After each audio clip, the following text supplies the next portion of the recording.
नमस्ते, जय माता दी, श्री चरणवस्तुभ्यम। तो हम सुनाने चल रहे हैं जितिया शोहर गीत, और कैसा लगेगा कैसा बताना ज़रूर। कहवा से आवै मालिनिया त कहवा से ग्वालिन, कहवा से ग्वालिन हो। बहनी कहवा से आवली रानियवा, जितिया माई के पूजय, जितिया माई के पूजई हो। बगिया से आवली मालिनिया, गौशाला से ग्वालिन, गौशाला से ग्वालिनी हो। सखिया महलों से आवली रानियवा, जितिया माई के पूजय, जितिया माई के पूजई हो।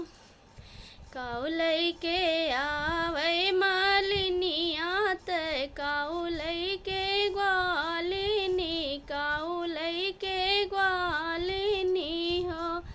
बहिनी काउलई के आवली रानियवा, जितिया माई के पूजई हो। बहिनी काउलई के आवली रानियवा, जितिया माई के पूजई हो। फूल लई के आवली मालिनिया, दहिए लई के ग्वालिनी, दहिए लई के ग्वालिनी हो। सखिया कुश लई के आवली रानियवा, जितिया माई के पूजय, जितिया माई के पूजई हो।